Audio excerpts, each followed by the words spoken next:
Hello guys, welcome back to channel iTech world एकेटिव। आज की वीडियो लेक्चर में अपने ऊप्स विद जावा सब्जेक्ट की यूनिट नंबर 5 को कंटिन्यू कर रहे हैं। एंड ओवरऑल हमारा ये लेक्चर नंबर 37 है। Lecture number 37।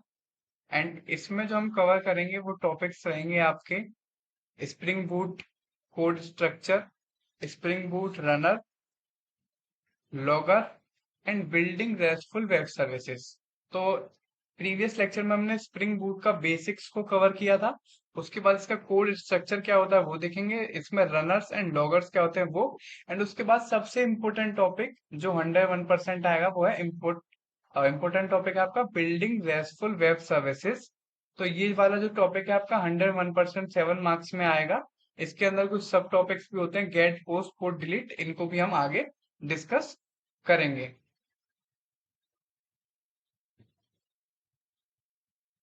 तो स्टार्ट करते हैं अपने नेक्स्ट टॉपिक से, स्प्रिंग बूट कोड स्ट्रक्चर।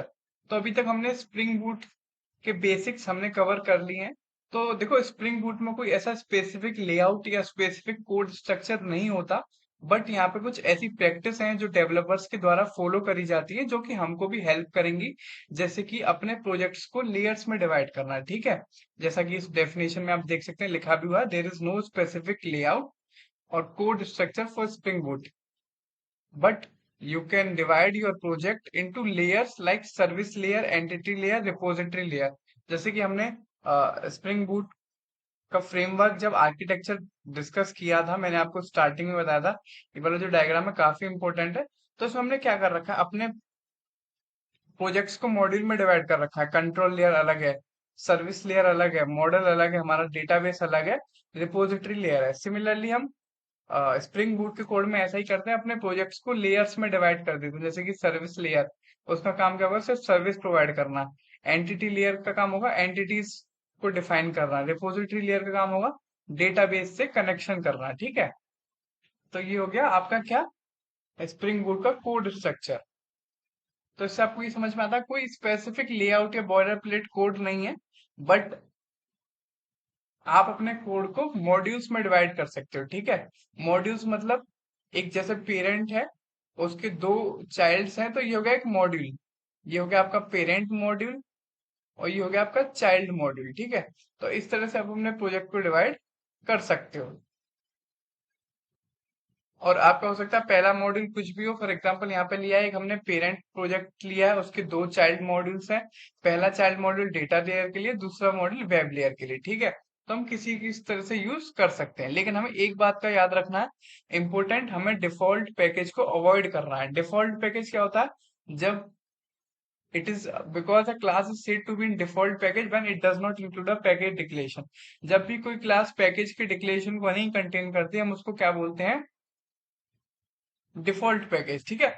ये एक अच्छी प्रैक्टिस नहीं है स्प्रिंग में, इसलिए हम इसको यूज नहीं करते। उसकी जगह spring scans the classes in the packages and sub packages and mention in the annotation like component scan, entity scan, spring boot application. तो स्प्रिंग करता क्या है, पैकेजेस की क्लासेस को स्कैन करके उनको एक एनोटेशन में मेंशन कर देता है, राइट।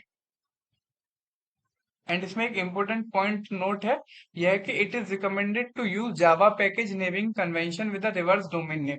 रिवर्स डोमेन नेम क्या है, हम ऑलरेडी डिस्कस कर चुके हैं अपने प्रीवियस यूनिट में। स्टिल मैं आपको बता दूं, फॉर एग्जांपल जैसे हमारा ये चैनल का नाम है आईटेक वर्ल्ड, अब इसको हम रिवर्स में लिखते हैं, वर्ल्ड टेक। आइए क्या है, एक रिवर्स डोमेन स्ट्रक्चर है, ठीक है। तो सिमिलरली हम जावा के पैकेज में स्प्रिंग बूट की मदद से हम रिवर्स डोमेन पेज नेम में ही रिकमेंडेड करते हैं, ठीक। And one more point, it is recommended to place the main application class in the root package with note annotation. ऐसा रिकमेंड किया जाता है। देखो, कोई भी क्वेश्चन पूछे स्प्रिंग बूट का कोड स्ट्रक्चर बताओ, तो उसमें पहली लाइन ये है कि कोई स्पेसिफिक लेआउट नहीं है या फिर कोई कोड स्ट्रक्चर नहीं है, बट कुछ पॉइंट्स हैं, जैसे कि अपनी प्रोजेक्ट्स को मॉड्यूल में डिवाइड कर लो, लेयर्स में डिवाइड कर लो, अब डिफॉल्ट पैकेज को अवॉइड करो, ठीक है। नेमिंग कन्वेंशन को रिवर्स लिखो, ये कुछ रिकमेंडेशन है, ऐसा कर सकते हो आप, ठीक है। साथ ही साथ ये भी रिकमेंड किया गया अपने मेन एप्लीकेशन क्लास को रूट पैकेज के साथ एनोटेशन करें, जैसे कि spring boot application component scan, enable auto configuration. ये क्या करता है, स्प्रिंग को अलाउ कर देता है स्कैन करने के लिए जितनी भी क्लासेस रूट पैकेज में और सब पैकेजेस में होती हैं।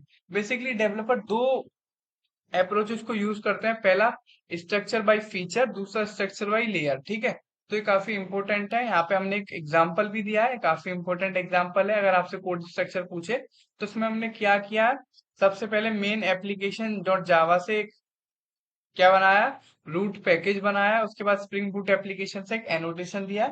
ये आपका एनोटेशन है, आपकी क्लास है, ये आप देख सकते हैं। काफी सिंपल 4 से 5 लाइन का एक कोड है। अगर आपसे पूछता है स्ट्रक्चर बताओ, तो आप इस कोड को लिख सकते हो। ठीक है, अब मूव करते हैं अपने नेक्स्ट टॉपिक रनर से। ये 2 मार्क्स के पर्सपेक्टिव से काफी इंपॉर्टेंट टॉपिक है, 2 मार्क्स में ही आएगा, 7 मार्क्स में नहीं पूछेगा। रनर क्या होता है, रनर सबसे पहले दो तरीके के होते हैं, मैं आपको बता दूं। पहला कमांड लाइन रनर, दूसरा एप्लीकेशन रनर। ठीक है, रनर में ये वाला डायग्राम बना सकते हैं आप अगर चाहें तो। एप्लीकेशन रनर और कमांड लाइन रनर कुछ क्या होता है, एक इंटरफेस होता है, ठीक है, जो आपको क्या करता है, execute the code after the Spring boot application started. Application runner और कमांड लाइन रनर एक ऐसे इंटरफेस होते हैं जो आपको इनेबल करते हैं कि आप कोड को एग्जीक्यूट कर सको किसके बाद, जब आपका स्प्रिंग बूट एप्लीकेशन स्टार्ट हो जाए। ठीक है, अब आपको करना क्या है, you can use this interface to perform any action immediately after the application has started. तो बेसिकली रनर्स का नाम ही क्या है, रनर्स बोलते हैं रन कराना। जब भी हमने स्प्रिंग बूट एप्लीकेशन को स्टार्ट किया उसके बाद हम अपने कोड को एग्जीक्यूट कर सकते हैं, किसकी मदद से, स्प्रिंग बूट रनर की मदद से। और इसके बाद जैसे ही हमारा एप्लीकेशन स्टार्ट हुआ, हम कोई भी एक्शन इमिडिएटली परफॉर्म करवा सकते हैं। तो ये दो तरीके के होते हैं रनर्स आपके, पहला एप्लीकेशन रनर, दूसरा कमांड लाइन रनर। ठीक है, इसमें भी अंदर डेफिनेशन है। तो application runner is an interface used to execute the code after the Spring boot application started. ठीक है, ये कोड को एग्जीक्यूट करता है कब, जब हमारा स्प्रिंग बूट एप्लीकेशन स्टार्ट हो जाता है। और कमांड लाइन रनर भी इससे मिलता जुलता भी है, ये भी एक इंटरफेस है, ये भी कोड को एग्जीक्यूट करता है जब आपका स्प्रिंग बूट एप्लीकेशन स्टार्ट हो जाता है। ठीक है, तो बेसिकली रनर क्या होता है वो आप समझ गए। रनर दो तरीके के होते हैं, कमांड लाइन, एप्लीकेशन रनर। ठीक है, अब मूव करते हैं अपने नेक्स्ट टॉपिक लॉगर की तरफ। तो लॉगर क्या होता है, लॉगर से आप लॉगर जो टर्म है वो बनी है लॉग टर्म से। ठीक है, अब आपने ऑपरेटिंग सिस्टम में भी पढ़ा होगा लॉग्स क्या होते हैं, आगे आप डीबीएमएस में पढ़ोगे लॉग्स क्या होते हैं। तो मैं आपको एक सिंपल सा एग्जांपल बताऊं, जो आपकी फोन के अंदर जो फोन बुक है वो क्या है, एक लॉग बुक है। ठीक है, वो क्या कंटेन कर रही है, किसी का नेम। फॉर एग्जाम्पल, एक मेरे फोन में नंबर सेव है आईटेक वर्ल्ड के नाम से। ठीक है, अब कुछ भी नंबर है, जैसे हमारा हेल्पलाइन नंबर है, तो ये वाला नंबर मैंने सेव कर रखा है अपने फोन में। ठीक, अब ये क्या है, ये फोन नंबर हुआ, ये नेम हुआ, ये क्या एक तरह से लॉग क्रिएट हो गया मेरे फोन में। ठीक है, सिंपली लॉगर्स क्या करते हैं, स्प्रिंग बूट में एक वाइटल रोल, काफी इंपोर्टेंट, वाइटल का मतलब होता है इंपोर्टेंट, काफी इंपोर्टेंट रोल प्ले करता है किसमें, कोई भी एक्शन जो हो रहा है, कोई भी एक्शन, कोई भी इंफॉर्मेशन, कोई भी इवेंट उस ऐप के अंडर अंदर, जैसे कि किसी ने, फॉर एग्जाम्पल हमने एक एप्लीकेशन बनाया स्प्रिंग बूट की मदद से, उसमें हमने लॉग इन करा, तो एक लॉग बुक बन रही हुई जिसमें सारा हिसाब किताब लेखा जोखा रहता है, उसको हम बोलते हैं लॉग। ठीक है, अब जैसे हमने लॉग इन करा तो लॉग बुक होगी, एक सिंपल लॉग बुक, उसमें पहला आ जाएगा कि एक्स यूजर लॉग इन। ठीक है, फिर हमने क्या करा, किसी की पोस्ट को लाइक करा तो एक्स यूजर लाइक पोस्ट, जैसे कि आपकी इंस्टाग्राम की नोटिफिकेशन आती है ना, साइड में किसने ये करा, वो ही एक तरह से लॉग बुक का एग्जांपल है। ठीक है, तो लॉगिंग स्प्रिंग बूट में काफी इंपॉर्टेंट रोल प्ले करती है। करती क्या है, स्प्रिंग बूट एप्लीकेशंस में कोई भी इंफॉर्मेशन, कोई भी एक्शन, कोई भी event with in the app उसको रिकॉर्ड करती है। बेसिकली इसका काम क्या होता है, किसी भी एप्लीकेशन की परफॉर्मेंस को मॉनिटर करना, उसके बिहेवियर को समझना, और उस एप्लीकेशन के अंदर क्या इशू है उसको रिकॉग्नाइज करना। ठीक है, तो spring boot offers flexible logging capabilities by providing various logging frameworks and also provide ways to manage the configure the logs। ठीक है, तो स्प्रिंग बूट क्या करता है, लॉगिंग कैपेबिलिटीज को बढ़ाने के लिए बहुत सारे फ्रेमवर्क को प्रोवाइड करता है, एंड साथ के साथ उनको मैनेज और कॉन्फ़िगर भी करता है। ठीक है, अब यूज क्यों करना, हमें लॉगिंग यूज क्यों करनी है, बेसिकली हमें यूज करनी है किस लिए, एक गुड लॉगिंग इंफ्रास्ट्रक्चर प्रोवाइड करता है किसी भी प्रोजेक्ट में हेल्प करता है, क्या चल रहा है उस प्रोजेक्ट के अंदर, क्या अनयूजुअल इंसिडेंट हो रहे हैं, क्या एरर्स आ रहे हैं। ठीक, इस सब चीज के लिए बेसिकली हम लॉगिंग को यूज करते हैं। तो लॉगिंग का मेन काम क्या है? स्प्रिंग बूट एप्लीकेशंस में किसी भी चीज को रिकॉर्ड करना, कोई भी इंफॉर्मेशन, कोई भी एक्शन, कोई भी इवेंट। ठीक, साथ के साथ उस एप्लीकेशन की परफॉर्मेंस को मॉनिटर करना, उसके बिहेवियर पर नजर रखना, और साथ के साथ उस एप्लीकेशन में कोई इशू है तो उसको रिकॉग्नाइज करना है। ठीक, अब हम बात कर लेते हैं इसके फ्रेमवर्क की। तो logging, spring boot logging frameworks provide करता है। उसमें तीन एलिमेंट होते हैं, पहला होता है लॉगर, दूसरा फॉर्मेटर, तीसरा होता है हैंडल। तो लॉगर क्या करता है? ये मैसेज को कैप्चर करता है। फॉर्मेटर क्या करता है? ये मैसेज को फॉर्मेट करता है जो कि लॉगर्स के द्वारा कैप्चर हुए होते हैं। और हैंडलर क्या करता है? उस मैसेज को कंसोल पर प्रिंट कर देता है और फिर उनको फाइल में स्टोर करके ईमेल पे या फिर किसी भी डेटाबेस में उनको सेंड कर देता है। ठीक है, ये इसके सिंपल तीन एलिमेंट हुए। उसके बाद बात करते हैं फ्रेमवर्क्स की। कौन कौन से फ्रेमवर्क स्प्रिंग बूट प्रोवाइड करता है? तो पहला है लॉग बैक कॉन्फ़िगरेशन लॉगिंग, दूसरा log four J2 configuration logging. तो इम्पोर्टेंट नेम्स हैं, आपसे पूछ सकता है, नहीं भी पूछे तो आप नेम लिख के आओगे तो एग्जामिनर पर एक पॉजिटिव इम्पैक्ट पड़ेगा। ठीक है, अब बात करते हैं अपने नेक्स्ट एंड सबसे इम्पोर्टेंट टॉपिक की। इस पे 7 मार्क्स में 101% एक क्वेश्चन जरूर आएगा। ठीक, introduction to RESTful web services. RESTful web services क्या होते हैं? RESTful web service basically API को रिजेंबल करती है। एपीआई, अब आप में से कुछ लोगों ने वर्ड सुना होगा, एप्लीकेशन प्रोग्रामिंग इंटरफेस। ठीक, काफी इंपॉर्टेंट है इसकी डेफिनेशन भी, फुल फॉर्म भी, राइट। तो एप्लीकेशन प्रोग्रामिंग इंटरफेस क्या होता है? वो रेस्टफुल वेब सर्विसेज को इम्प्लीमेंट्स करती हैं। अब हम पहले देख लेते हैं रेस्ट क्या होता है। रेस्टफुल वेब सर्विसेज में रेस्ट क्या है? ठीक है, ये जो इंपॉर्टेंट टर्म है रेस्ट। तो rest stand for the representational state transfer, काफी इंपॉर्टेंट फुल फॉर्म है, इसको आप एज इट इज लर्न कर लीजिए। सेकंड पॉइंट इसमें इंपॉर्टेंट है, रेस्टफुल वेब सर्विसेज को बनाया था रॉय थॉमस फील्डिंग ने, ये इसमें सेकंड पॉइंट है, इसको लर्न कर लीजिए। रॉय थॉमस फील्ड ने ही HTTP hyper text transfer protocol इसको डेवलप किया था, ये इंपॉर्टेंट पॉइंट है। अब रेस्टफुल वेब सर्विसेज का मेन काम क्या है? वेब सर्विसेज को मोर इफेक्टिव बनाना है। ठीक है, यहाँ तक आप चीज समझ गए। अब मैं आपको बताता हूँ एग्जाम्पल के तौर पे। For example, I have book a order through Zomato, right. मैंने जोमेटो के थ्रू एक अपना फूड ऑर्डर किया। जोमेटो ऐप खोला, मैंने उसमें फूड ऑर्डर करना चाहता हूँ। तो मैंने जोमेटो का ऐप खोल के कोई भी रेस्टोरेंट खोला। फॉर एग्जाम्पल, बर्गर किंग मैंने खोला। ठीक है, अपनी सिटी में मेरा जो बर्गर किंग होगा, उसके बाद मैंने एक बर्गर ऑर्डर कर दिया। अब उसके बाद जैसे ही ऑर्डर होता है तो मेरे पास एक ऑर्डर सक्सेसफुल होने के बाद मैप खुल के आता है। ठीक है, मैप का क्या होता है? जो बर्गर किंग का रेस्टोरेंट का आउटलेट होता है और जो मेरा घर होता है वहां तक की मैप दिखाता है। ठीक है, कि ये वाली आपकी रास्ता है, राइट। तो ये जो हो रहा है किसके थ्रू होता है? ये मैप्स की सर्विसेज कौन देता है? गूगल मैप्स देता है। ऑब्वियसली हम जब भी हम मैप्स देखते हैं तो कौन देता है? Google maps. ऑलरेडी इसके कई भी अल्टरनेटिव हैं लेकिन जो बेस्ट है वो भी गूगल मैप्स है। ठीक है, अब रेस्टोरेंट से लेके हमारे घर तक का जो मैप आया वो किसकी मदद से आया? आया था जोमेटो। जोमेटो ने करा, जोमेटो की ऐप के थ्रू हम देख पा रहे हैं। बट जोमेटो उस मैप का रेफरेंस ले रही है किससे? गूगल मैप से। क्योंकि देखो भाई, अगर गूगल तो काफी ज्यादा बड़ी कंपनी है, वो उसने अपने खुद की इन्वेंटरी रिसोर्सेज को यूज करके मैप को डिस्कवर किया है। बट जोमेटो का जो मेन यूएसपी है वो है फूड डिलीवरी, राइट। अगर वो मैप्स में जाएगी तो उसको बहुत पैसा खर्च करना पड़ेगा, बहुत रिसोर्सेज खर्च करने पड़ेंगे और टाइम खर्च करना पड़ेगा, और उसका जो फोकस है वो फूड डिलीवरी से हट के मैप पे चला जाएगा। ठीक है, तो जोमेटो ने क्या किया? उसकी एपीआई को कॉल किया, एप्लीकेशन प्रोग्रामिंग इंटरफेस को कॉल किया। मतलब हमारे पास मैप नहीं है अपना, हम गूगल की एपीआई को कॉल करके अपने ऐप में, यानी जोमेटो वाले ऐप में एपीआई को कॉल करके गूगल के मैप की सर्विसेज को हम यूज कर रहे हैं। तो ये जो पूरा कॉन्सेप्ट है, ये हमारा पूरा कॉन्सेप्ट है रेस्टफुल वेब सर्विसेज का। ठीक है, तो होपफुली आपको समझ में आ गया होगा जोमेटो के एग्जांपल। सिमिलरली ओला, उबर, ये सब भी अब ऐसा ही अपना काम करते हैं एपीआई को यूज करके। बट अभी मैं आपको रिसेंट न्यूज बताऊं तो ओला जो है वो अपने मैप्स पर खुद काम करना शुरू कर दिया है। ठीक है, तो अब नेक्स्ट पॉइंट है इसका, RESTful web services try to define services using the different concept that are already present in HTTP. तो सिमिलरली जो मैंने पॉइंट समझाया वही लिख रहा है। और रेस्ट क्या, एक आर्किटेक्चरल अप्रोच है, कोई प्रोटोकॉल नहीं है कि हमें ये फॉलो करना है, एक आर्किटेक्चरल अप्रोच है।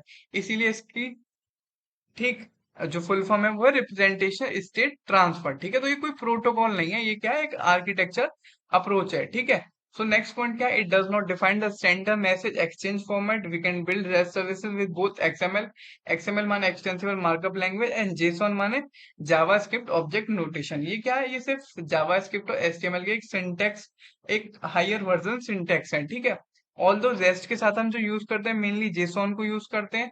The key abstraction is a resource in REST. ठीक है, इंपोर्टेंट पॉइंट है।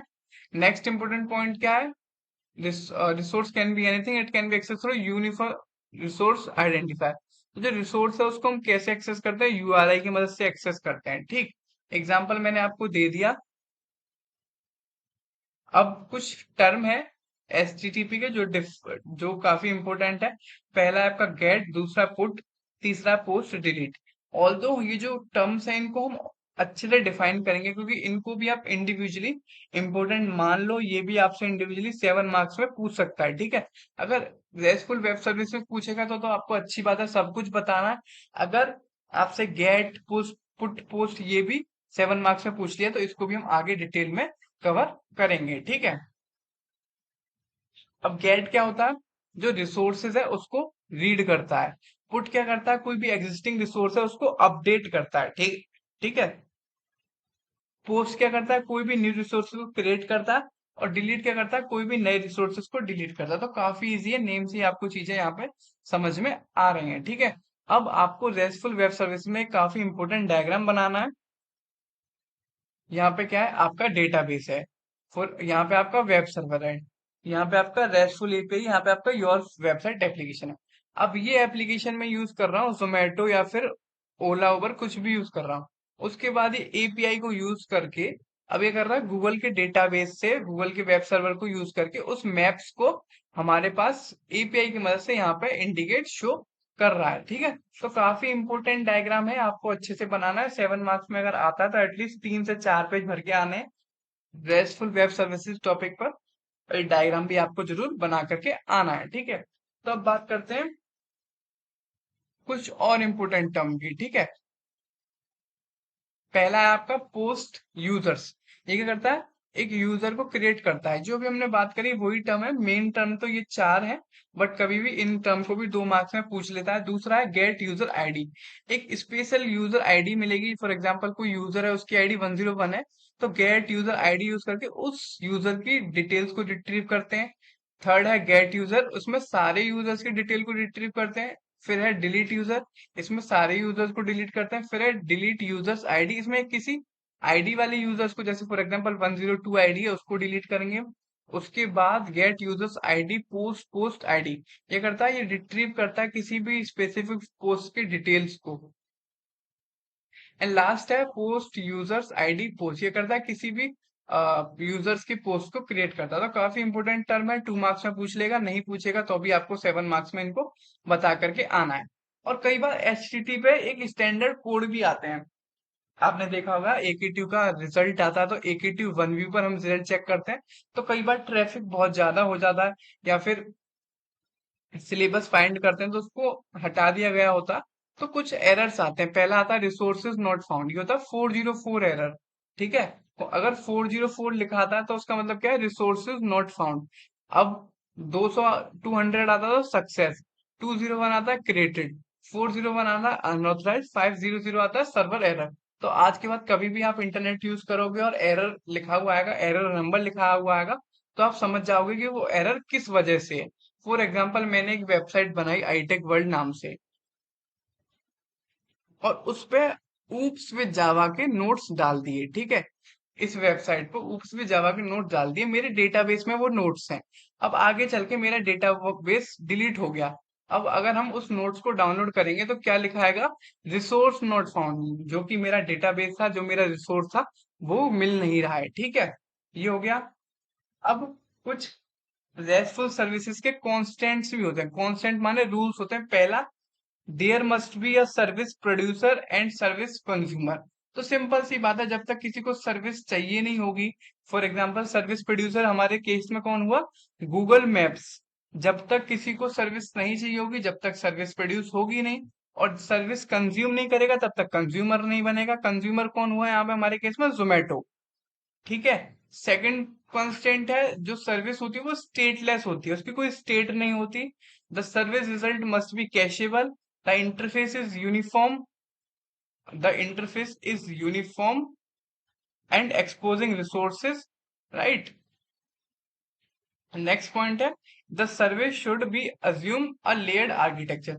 जो सर्विस होगी हमारी वो लेयर्ड आर्किटेक्चर में होगी। ठीक है। तो होपफुली आपको यहाँ से कॉन्स्टेंट भी समझ में आ गए होंगे। इंपॉर्टेंट है, 2 मार्क्स में पूछ लेगा। नहीं पूछेगा तो आपको एज इट इज लिखने पड़ेंगे 7 मार्क्स के पर्सपेक्टिव से।